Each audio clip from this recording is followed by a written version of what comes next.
So that's the trailer. Then I'll just gonna get into a couple movies that'll be a big movie came out this year. I'll go the bigger one first. The Godfather. A little movie called The Godfather came out in 1972. So to get to The Godfather, it's a landmark year, landmark film, right? Let's see. So crime. So Francis Ford Coppola. This is kind of what really put gangster films on the map. So this is a movie that The Sopranos, all this Goodfellas, all that stuff. This is the first one to do Italian mafia mobster stuff like this. Whetted the appetite. Yeah, and so that's and that just was in even thinking 72 and really just ran thinking all the about way that. till like the mid '90s, because Casino was. Oh, yeah. It ran pretty much until, yeah. Yeah, it's crazy. Mid-90s were the big. It's a good. So it moved beyond typical gangster tropes and explored the complex themes of family and power and morality, which all those kind of elements that are just common in mob shows, mob movies.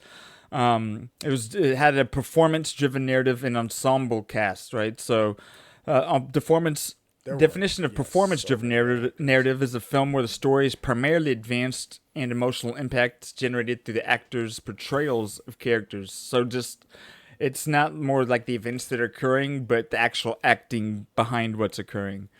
And so Godfather prioritized nuanced character development and acting, which, 1972 wasn't a common, if you get to see the trailers and everything you watched, you can kind of get that idea.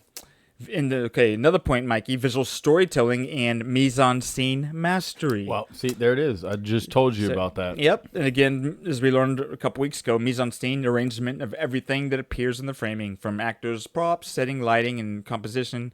So Francis Ford Coppola and cinematographer Gordon Willis, they created a very visually rich film. And some of those movies you watch, and it definitely takes you into a whole different world convincingly. So that's what I love about the movie Once Upon a Time in the West, is the mise-en-scene. There you go. Is that's it. Just the total ambiance of all that's Yeah.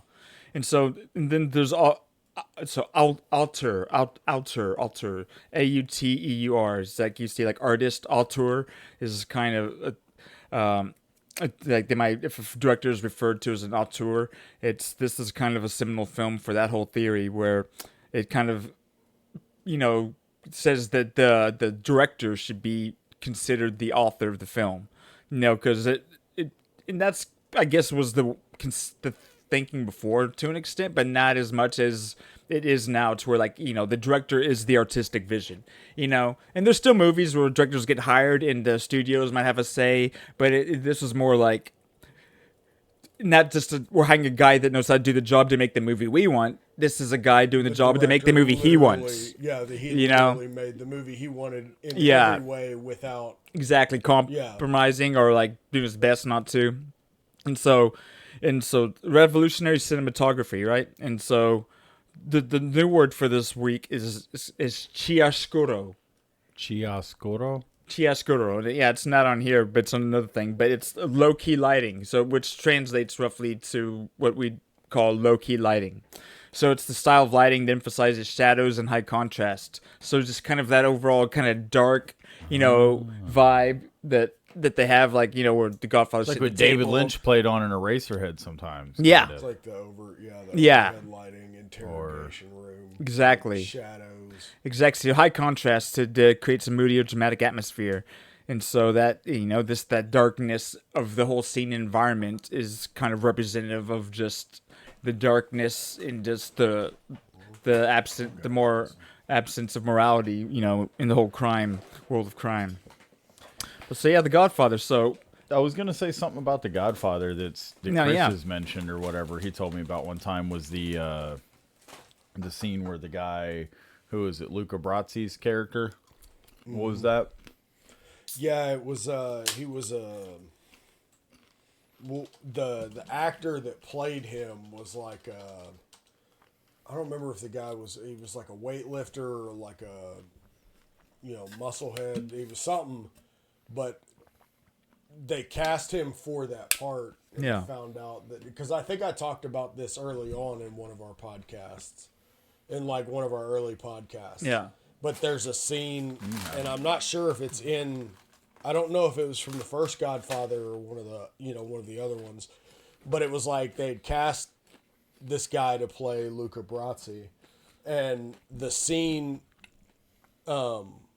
There's a scene where he's sitting there rehearsing his like lines that he's gonna read when he that he's gonna say when he goes before the Godfather or whatever.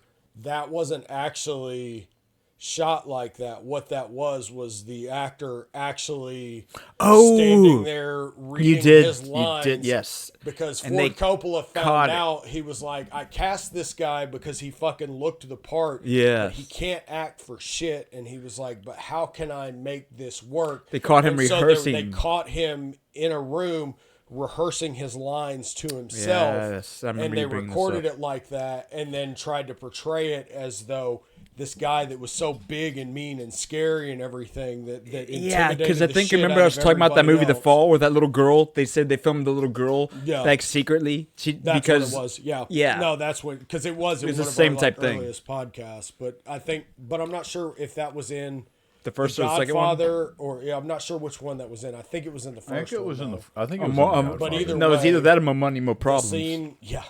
It was it was all about the Benjamins with Yeah. Ice Cube and Mike Epps. But yeah, either way. him, But when did y'all watch? So this is a movie that I saw the second one before I saw the first one, and I didn't see the first one until probably the last 5 years. I didn't finish rewatching it for this, but I had watched it within the last 5 to 7 years for me, which is recently enough, just because it's one of those movies that it's great, but I feel like it's one of those movies that a lot of people actually it haven't takes gone a back while. and watched. So did y'all? You said you watched it? I didn't. No. Not for this. I didn't watch it for this, but it's one that again.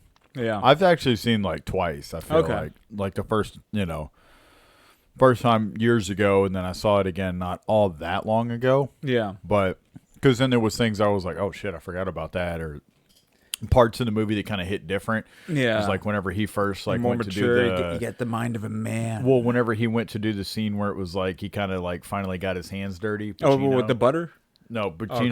like Yeah. in the Yeah, where he went yeah, and met 'cause the they two wanted to keep him gangsters or clean. whatever. Yeah. And he finally like set Wanted it to up prove like himself. against their will or whatnot. Like, and it was like, oh shit, like you kind of like actually imagining. Is that like, the one with the gun in making the sense. bathroom? Mm-hmm. Is that the second? That's the first one. And he isn't it? comes Yeah. out and shoots them or whatever in Yeah. the chairs or whatnot. And he's got like the guy in the. that one. Yeah, exactly. Yep. Yes, that's yeah. it. Nice. Yep. Yep, that's it. But I'll go into a little trailer for this movie called The Godfather. Should you just show the 2-minute one or the 3.5-minute one? Whatever this one is. But I can I can play that scene after this too. Time the soundtrack too, of course. Oh my god, yeah. That music.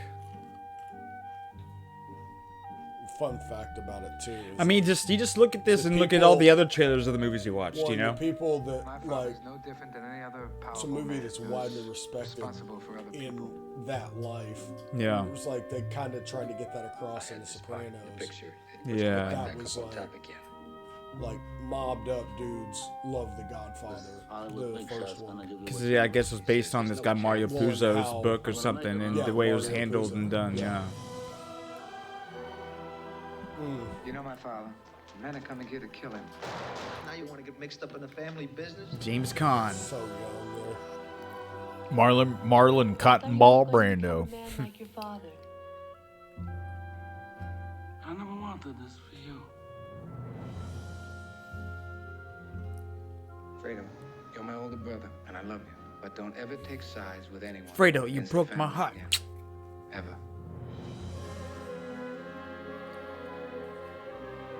Michael, do you renounce Satan and all his works? I do renounce him. Don't ask me about my business, Kate. Is it true? We got Diane Keaton, right?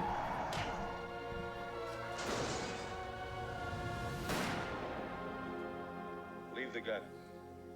Technical only. Yep. Yeah, the closing of the door.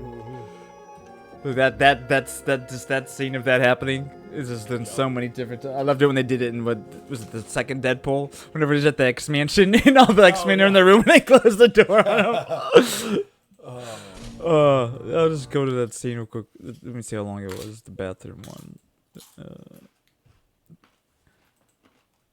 It says it's a trailer. Let's see.